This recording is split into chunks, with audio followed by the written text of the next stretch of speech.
오늘 특별 새벽기도의 마지막 날인데요, 교회는 어디에 세워지는가, 그런 제목으로 말씀 나누기를 원합니다. 은혜와 귀한 축복의 시간 되어지기를 소망합니다. 어떤 사람의 말을 들어보면 이야기가 뭔지 핵심이 정확하게 잘 이렇게 파악이 됩니다. 귀에 쏙쏙 들어온다, 그런 말을 하죠. 근데 어떤 사람 이야기를 들어보면 도대체 무슨 이야기를 하는지 알지를 못하는 그런 경우가 많습니다. 똑같이 한국말을 해요. 똑같이 우리가 쓰는 말을 하는데도 도대체 그 말이 어렵고 힘들고, 그런 사람이 있습니다. 무엇의 차이일까요? 핵심의 차이입니다. 어떤 핵심을 정확하게 짚어서 이야기를 하면 메인 아이템 워드, 그런 이야기를 쓰는데, 정확하게 오늘 전하고자 하는 이야기가 분명하면 그러면 이제 이야기가 잘 들려집니다. 근데 그게 방향성이 정확하지 않으면 이게 도대체 무슨 이야기를 하는지 알 수 없는 그런 경우도 생기고, 그렇습니다. 전 늘 하나님 앞에 기도할 때, 주님, 제가 무슨 말을 해야 될지 가르쳐 주시고 알게 해주세요, 그런 기도를 드리는데요, 제 설교를 들을 때 여러분들이 꼭 생각할 것은 그날 제목입니다. 오늘 제목이 뭐냐, 교회는 어디에 세워지는가, 이런 이제 제목으로 나누면 하나님의 교회에 대해서, 또 교회의 세워짐에 대하여서 오늘 이야기하는 거다라고 그렇게 생각하면 되겠습니다. 빙빙 돌려서 온갖 이야기를 하면 잘 못 알아들어요. 근데 이제 그 가운데서 핵심이 뭐냐라는 걸 보면 잘 알아듣게 되어지죠. 교회의 본질은 뭐냐, 교회의 핵심이 뭐냐라는 거 오늘 본문이 우리에게 가르쳐 주고 있습니다. 13절에 예수께서 빌립보 가이사랴 지방에 이르러, 이렇게 말씀했습니다. 예수님의 사역에서 빌립보 가이사랴 지방에 이르렀단 말은 여기 이 말씀 한 군데밖에 없어요. 예수님의 사역은 주로 남유다에 한정되어졌습니다. 그러니까 갈릴리와 그 주변에서 예수님의 사역이 행하여졌어요. 남쪽에 갈릴리에서 갈릴리 호수 중심으로 예수님의 사역이 이루어졌는데, 오늘 뜬금없이 이제 주님께서 십자가를 지고 돌아가실 그 마지막을 앞두고 이 가이사랴 빌립보, 저 북쪽에, 제일 위에 북쪽에 헐몬산 아래에 있는 가이사랴에 가셔서 제자들에게 말씀을 전하였다라는 거, 요거를 가르쳐 주고 있는데요, 이 굉장히 중요한 이야기입니다. 가이사랴 빌립보, 여기에는요 두 가지 도시의 이름이 있습니다. 하나는 가이사랴는 어디 있냐 하면, 제가 성지순례에 가봤는데 유다, 그러니까 이스라엘 중부에 있는 해변 도시입니다. 지금도 생각하면 그 가이사랴의 깨끗한 바닷물, 얼마나 그냥 깨끗한지, 우리나라 남해 바닷물보다 더 깨끗합니다. 그 깨끗한 바닷물이요 그렇게 잊혀지지 않습니다. 돌들도 많고, 그 가이사랴의 성체가 총독부가 있던 곳이거든요. 유다 총독부가 있던 곳인데, 그러다가 보니까 얼마나 화려한 그런 도시였습니다. 여기 있는 이 가이사랴, 오늘 말씀하는 가이사랴는 저 북부에 있는 헐몬산 밑에 있는 가이사랴인데, 남쪽에 유다 중부에도 가이사랴가 있었어요. 그 화려한 도시, 유다에서 제일 화려한 도시다, 이렇게 말하여도 될 만한 그런 곳입니다. 또 하나는 빌립보라는 그런 도시의 이름이죠. 빌립보는 어디가 빌립보입니까? 우리 지하 기도실이 빌립보 기도실인데, 바울이 2차 전도여행 가서 유럽의 첫 번째 관문이었던 빌립보, 그러니까 터키에서 선교하다가 건너서 이 그리스로, 터키와 그리스는 이렇게 바다 사이에 있는데 저 북쪽에는 육로가 연결되어져 있습니다. 그 빌립보, 그곳에서 옥문이 열려지고 막 하나님의 놀라운 역사가 일어났던 곳, 왜 빌립보라는 이 단어를 썼냐 하면요, 이 가이사랴를 만든 사람이 헤롯 대왕의 네 아들 중에 하나인 빌립이라는 사람이었어요. 자기 이름을 따서 빌립보 이렇게 지은 것입니다. 자, 이게 두 개가 합쳐졌습니다. 하나는 가이사랴, 가이사랴는 가이사는 로마의 황제거든요. 로마 황제의 도시고 또 빌립의 도시다. 로마 황제의 도시가 찌질이하고 썰어져가는 초가집만 있고 그러면 되겠습니까? 그런 데가 아니죠, 그렇지? 로마 황제의 도시다라는 것은 엄청 화려한 도시. 헤롯 대왕의 아들 중에 하나였던 빌립이 세운 도시. 그러니까 너무너무 호화롭고 화려한, 오늘 말하자면 강남 같은 그런 도시다, 이렇게 생각해 볼 수 있겠습니다. 그 도시에 제자들을 데리고 온 예수 그리스도. 우리는 기본적으로 예수님 하면 막 화려한 옷을 입고 막 뒤에는 서광이 막 빛나고 막 제자들을 탁 데리고 위엄을 가지신 예수님, 그런 분을 생각하는데, 성경은 이사야 53장을 보니까 모양도 풍채도 없다 말씀하셨지 않습니까? 초라한 모습 그대로 예수님이 3년 6개월 돌아다니면서 제자들과 사역을 하셨는데, 예수님 돈 벌었다는 이야기 보셨습니까? 돈 안 벌었어요. 한 번도 돈 버는 그런 일을, 돈 되는 일을 하시질 않으셨어요. 그저 복음 전하고 귀신 들린 자 쫓아주고 그 다음에 질병 걸린 자 회복시켜주고, 그래가지고 누가 아이고 주님은 뭐 먹고 삽니까? 그러면서 좀 이거 사역하는데 보태 쓰시라고 주면 가룟 유다가 그거 챙겨가 주머니 넣어놨다가 그래 가시면서 사시고, 그렇게 하셨단 말이에요. 예수님 비싼 양복 쫙 빼입고 100만 원짜리 빼입고 그렇게 사셨겠습니까? 그런 게 아니에요. 예수님의 모습은 그야말로 노숙자 같았다, 이렇게 생각해 볼 수 있는 것입니다. 가장 화려한 도시에서 노숙자 같이 해서 다니신 예수님, 이제 그것도 사역의 마지막이 되어졌습니다. 그때 예수님께서 그 화려한 도시에서 네온사인이 막 화려한 그 도시에서 노숙자 같은 모양을 하고 제자들한테 물어봅니다. 사람들이 나를 누구라 하느냐? 너희는 지금 이 화려한 가이사랴 빌립보에 있는데 너희 나를 누구라 그러느냐? 그러니까 제자들이 이야기합니다. 들으는 세례 요한, 침례 요한이라고 하고, 들으는 엘리야라 그러기도 하고, 들으는 예레미야라 그러기도 한다. 귀한 인물들이었습니다. 소중한 하나님의 복음을 전하는 사람들이었습니다. 그러나 그 모양은 보면 한량없이 초라한 사람들이었어요. 침례 요한은 광야에서 약대 털옷을 입고 다녔잖아요. 그러니까 낙타의 털옷을 입고 다녔다는 것입니다. 낙타는 타보니까요, 얼마나 냄새가 나는지, 아이고 노린내가 얼마나 나는지.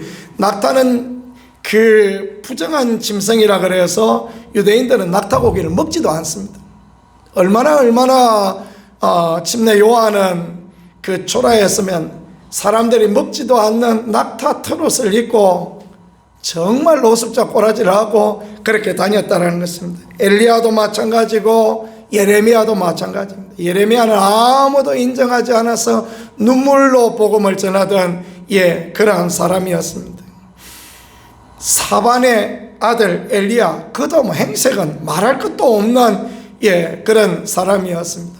머리는 다 벗겨지고, 사람들이 예수님을 누구라 그러느냐? 능력은 있지만, 하나님의 말씀은 잘 전하지만 모양은 시원찮은 사람이다, 그렇게 인식했다. 그 말이 오늘 이 말씀이에요.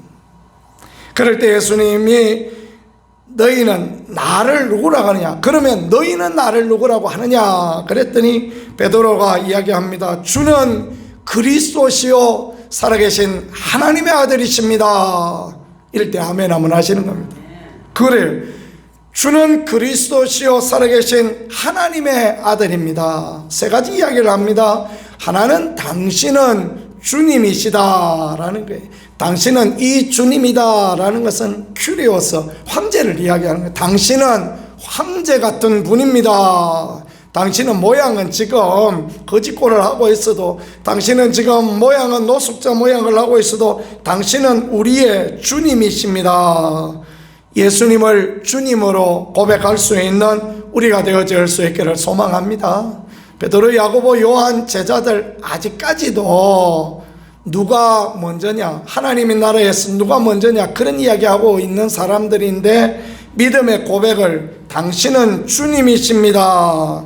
또 그리스도입니다. 그리스도는 메시아라는 그런 말입니다. 그러니까 구원자다라는 말이에요. 당신은 황제 같은 분이요, 당신은 구원하실 분이요, 또 살아계신 하나님의 아들입니다. 살아계신 하나님의 아들. 하나님은 살아계시고 말씀으로 천지와 만물을 창조하시고 역사를 주관하시는 분. 그런데 베드로는 예수님에 대해서 당신은 하나님의 아들입니다 라고 고백했어요. 이 말은요, 당신은 하나님하고 같은 분입니다, 그 말을 하는 거예요. 여기 아들이다 라는 것은 상속자다, 당신은 하나님을 이어받을 사람이다, 그 고백을 하는 거예요. 이 얼마나 고백합니까? 얼마나 귀합니까?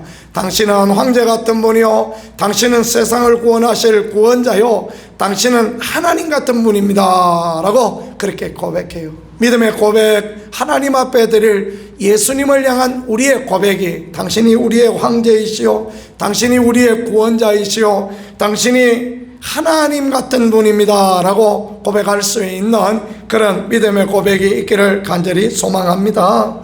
그러니까 예수님은 말을 합니까? 바요나 시모나 그랬어요. 바요나 시모나 부르시고, 이것을 네게 알게 한 분은 혈육이 아니요 하늘에 계신 아버지다 그렇습니다. 하나님이 알게 하셔야, 성령으로 알게 하셔야 우리가 예수님이 어떤 분인가, 또 믿음이 무엇인가라는 것을 정확하게 알게 되어집니다. 그 뒤에 이제 오늘의 핵심적인 이야기를 말씀하시는데, 너는 베드로라, 내가 이 반석 위에 내 교회를 세우리니 음부의 권세가 이기지 못하리라 말씀하십니다. 교회의 본질이 뭐냐라는 걸 말씀하시는데요, 너는 베드로라, 이 반석 위에 내 교회를 세우겠다 이렇게 말씀하십니다. 그래서 로마 가톨릭에서는 베드로다, 너는 베드로다, 이 반석 위에 교회를 세운다. 그러니까 뭐라고 말하느냐 하면, 베드로가 예수님의 복을 받은 교황이다, 첫 번째 교황이다, 베드로가 정말 중요한 인물이다, 그런 이야기를 하는데 이분들이 좀 어리숙해서 그렇습니다. 여기 너는 베드로라 말씀하실 때, 여기 베드로라는 단어는 헬라어로 페트로스라는 그런 단어가 쓰여졌습니다. 너는 베드로다, 너는 반석이다 말씀하셨는데, 이 반석 위에 내 교회를 세운다. 여기 반석은요 다른 단어가 쓰여졌습니다. 페트라라는 단어가 쓰여졌습니다. 페트로스와 페트라는 다른 거예요. 어원은 바위다라는 같은 건데, 이 페트로스는 고유명사로서의 그 바위다라는 이야기고요, 이 반석이다라는 것은 또 다른 의미들을 그렇게 갖고 있는 것입니다. 이름으로서의 바위하고 사물로서의 바위는 다른 거죠, 그렇죠? 그래서 오늘날은 천주교학자들도 많은 분들이 이 반석을 믿음의 고백이다라고 그렇게 이해하고 있습니다. 하나님의 교회는 어디에 세워집니까? 하나님의 교회는 어디에 세워지느냐 하면요, 하나님의 교회는 사람 많은 동네에 세워지고, 우리 교회처럼 시장터 옆에 세워지고, 또 차대기 좋은 데 세워지고 그런 것입니까? 그게 아니고요, 하나님의 교회는 믿음의 반석 위에, 믿음의 고백 위에 세워진다라는 것을 믿으실 수 있기를 축복합니다. 베드로가 말하였던 것처럼, 당신은 우리의 황제와 같은 분입니다. 당신은 구원자이십니다. 당신은 살아계신 하나님의 아들입니다. 이런 믿음의 반석 위에 교회가 세워지는 것입니다. 그러니까 여기 교회 말하는 것은요, 외형적인 건물로서의 교회, 외형적인 건물로서의 교회도 굉장히 중요한 부분입니다. 그것이 아니라 한 사람 한 사람 믿음의 고백을 한 사람들이 모인 교회, 그 교회 위에 하나님께서 하나님의 은혜를, 하나님의 긍휼을 부어주시는 이런 일이 있겠다라는 것을 그렇게 말씀해 주시고 가르쳐 주고 있는 것입니다. 하나님의 교회는 믿음의 고백 위에 세워진다라는 것을 믿으실 수 있기를 축복합니다. 말 위에 세워지는 게 교회입니다. 주님을 향한 아름다운 믿음의 고백 위에 세워지는 게 교회이고요, 또 모인 사람들의 아름다운 언어 위에 세워지는 게 그게 교회입니다. 그래서 믿음의 언어를 사용하고 소망의 언어를 사용하고 사랑의 언어를 사용하고, 이게 교회의 모습이 되어지는 것입니다. 긍정의 말을 하고 믿음의 말을 하고 하나님이 하실 것을 기대하는 말을 하고 소망의 말을 하고 그 다음에 서로 사랑하는 말을 하고, 이럴 때 하나님의 교회가 세워지는 것입니다.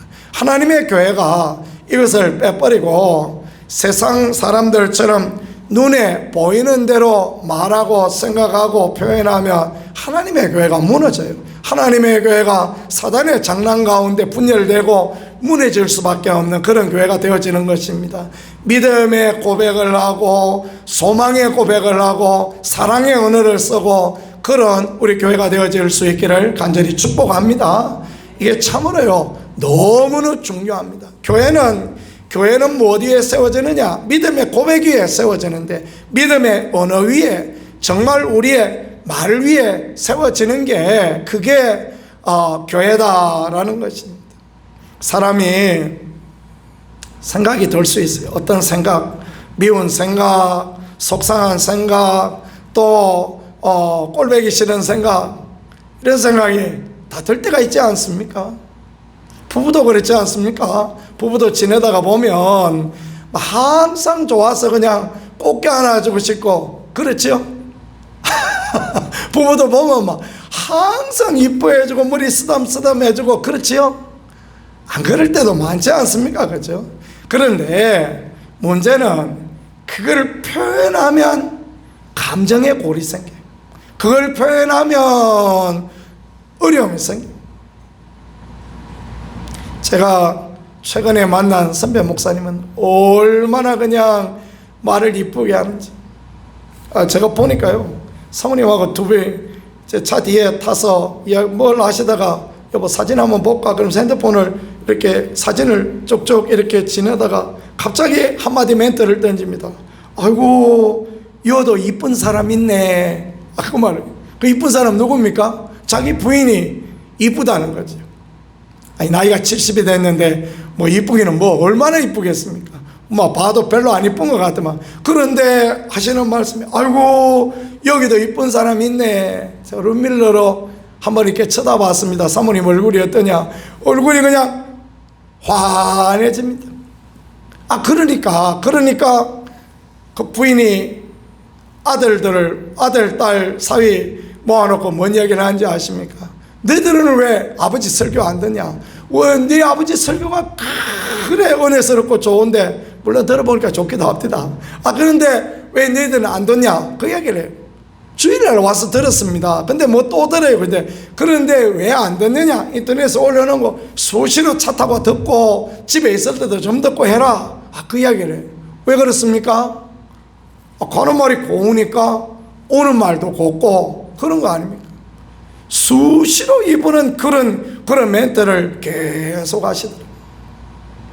그런데요, 보니까 평안해지고 행복해지고 그런 모습이 보이더라고요. 그렇구나.